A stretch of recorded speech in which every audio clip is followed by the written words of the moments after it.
like sometimes how you win and how you lose. Here's the really bad news for Baltimore and the really great news for the Pittsburgh Steelers. Pittsburgh Steelers should have lost that game. That game went the exact way Baltimore wanted it to go. You couldn't stop the running game. They forced turnovers. Pittsburgh couldn't move the ball. Pittsburgh couldn't run the ball. Everything. If you looked at the box score without the quarterbacks, you'd be like, oh, Baltimore rolled them. The great news for Pittsburgh, you won that game. You won a game in which you were controlled. Time of possession, you had 2 turnovers, by the way. Baltimore ran for 265 yards. When's the last time they did that and lost? But they did. And they did because of Lamar Jackson. He wasn't very good. And there were a lot of criticisms of Lamar Jackson coming out of college. And by the way, every quarterback out of college gets criticized. I mean, I remember when people were on Andrew Luck. I don't know about his arm. I was like, folks, this is about as good as a college quarterback is. Trevor Lawrence, you're starting to hear criticisms. But Lamar, people got very sensitive. And the criticisms were fair.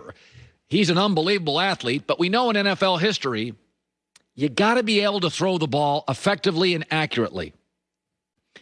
He's struggling. We got tape. It's getting bad. Since week 1, he's not good. He completes 57% of his throws. That's bad. That's like...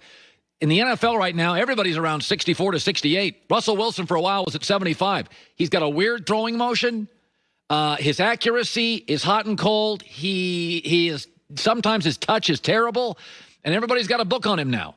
We're not saying he can't be an NFL quarterback. That's not the question. Of course he can. But the difference is Russell Wilson and Kyler Murray are hyper athletic, but the athleticism complements 2 guys that are great throwers of the football. They throw a beautiful ball. With Lamar Jackson, his athleticism is starting now to kind of define who he is. You stop that, you stop him. So there are a lot of different ways. When he came into the league, and I was one of those who questioned it. I said, I think he's a bit of a project. I don't like his throwing motion. My takeaway was always, what's he going to be on third down? In college and high school, a quarterback, you just take off and run on third down. That works. In the NFL, at some point, you're going to have to sit in the pocket in third down. The coaching's way better. The athletes are way better. They're going to make you throw on third down. You don't have to in college. You don't have to in high school. You can just take off. And that was always, and I remember getting on Twitter and people, what are you saying? And I'm saying, I don't know. I watched him play in college. He ran for 200 yards in some games. That's not going to work in the NFL. He's not a great thrower of the football yet. We just have to recalibrate things, I think, on Lamar Jackson. Baltimore's still good. He's still good. But the whole Russell Wilson category, Mahomes category, Aaron Rodgers category, and some of these new young stars. This morning, if you ask me, next 10 years, Joe Burrow, Lamar Jackson, I take Burrow. I'm recalibrating. I'm recalibrating how I think of Joe Burrow playing with nothing, absolutely nothing, and tearing apart Tennessee's defense. And I'm recalibrating how I look at the Ravens, very good football team, and how I look at Lamar Jackson. He's struggling. 9 TDs, 4 picks since week 1. He beat Cleveland. We know what Cleveland is. So Mike Tomlin, I think, really touched on something with Lamar Jackson. When he came into this league, everybody fears new in the NFL. First of all, new catches everybody off guard. The Wildcat worked. Snapping a ball to a running back worked for a year. Even the Patriots tried it. So new can work in this league. And I think Lamar Jackson initially kind of scared people. It's like, I'm not sure if we have the linebackers that can keep up with him. I'm not sure there's a lot of fear. There's a lot of fear. But Mike Tomlin, I think, touched on something after the win, a game in which Pittsburgh should not have won, on Lamar Jackson. Yeah, Mike, you don't expect Lamar Jackson to make those kind of interceptions. How big was that to change the momentum? We got respect for him, but we don't fear him. And so, we're not surprised by anything that transpires. And I think that is today how I view Lamar Jackson and how the league views him. You got to respect him. He can do stuff other guys can't. But the fear part of it is like, no. There's a way now. Drop 8 into coverage. Make him make throws up the sideline. Make him show some touch. Make him be an accurate thrower of the football. And I think there's now a way to make things uncomfortable for him. And he now has to recalibrate himself, get through this. A lot of young guys don't. A lot of quarterbacks, they're good. You throw up a wall, and they can never break through it. I mean, a couple of weeks ago, we were talking about Patrick Mahomes. Everybody was like, play a zone against him. Play zone against Patrick Mahomes. Yeah, that worked for about 2 weeks. And that doesn't work anymore. And for Russell Wilson, for a long time, it was like, hey, You get a spy on Russell Wilson. You just put a spy on Russell and follow him around the field. And that worked for about 3 games, and now it doesn't work anymore.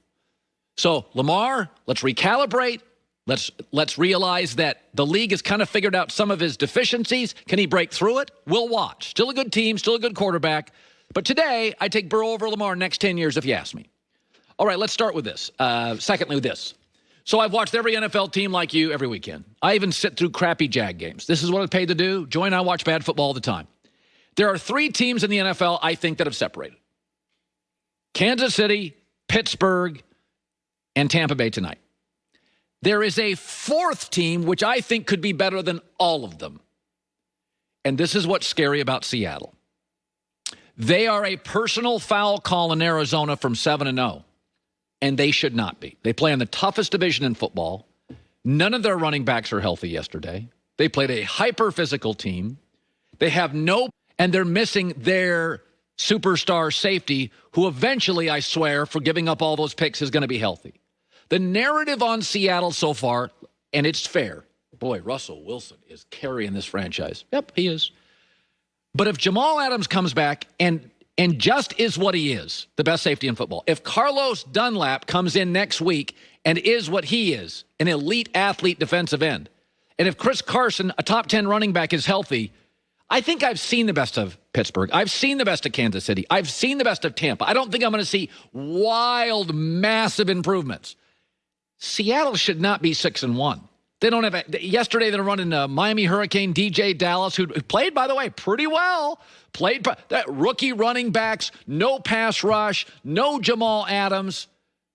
And they are a penalty away from being unbeaten. I think the ceiling for Seattle is massive. We came into this season saying, let Russ cook. I think their offensive line's better than I thought. Some teams we know are good, Green Bay, but they've got an unfixable hole. They're not physical. Yesterday, once again, Minnesota said, we're going to run, try to stop us. Green Bay can't. Green Bay's got a hole they can't fix. They can't fix it at the trading deadline. You can just run on this team. They're a finesse football team. I think Baltimore has a hole you can't fix at the trading deadline. They're a very average passing team, especially if they trail late. Yesterday, they led at half. They trail late. They don't have a lot of time. It's not what they do well. I look at Seattle, I'm like, they don't have Carlos Dunlap, who'll easily be their best defensive lineman. They don't have Jamal Adams, second best player, third best player on the team. They don't have any healthy running backs. They're on rookies. And yesterday, that game wasn't even that competitive against the best coach, I believe, young football coach in America, Kyle Shanahan, with a top 5 defense statistically and all sorts of playmakers. So I feel like I have seen the 3 best teams in the league. I kind of know what they are. Seattle is 4 with a chance to be better than all of them. And if you look at their schedule, what's scary for Seattle is, boy, they got some cupcakes. They got some teams that could be trading at the trading deadline coming up. They've got some teams that aren't very good, that could be resting people. Seattle has a shot going forward. Their toughest games are in division, but they got some games coming up. Seattle may end up being the number 1 seed. And if they become that, we know that half of the season, they didn't have Jamal Adams, Carlos Dunlap, and hit and miss on healthy running backs. Very good.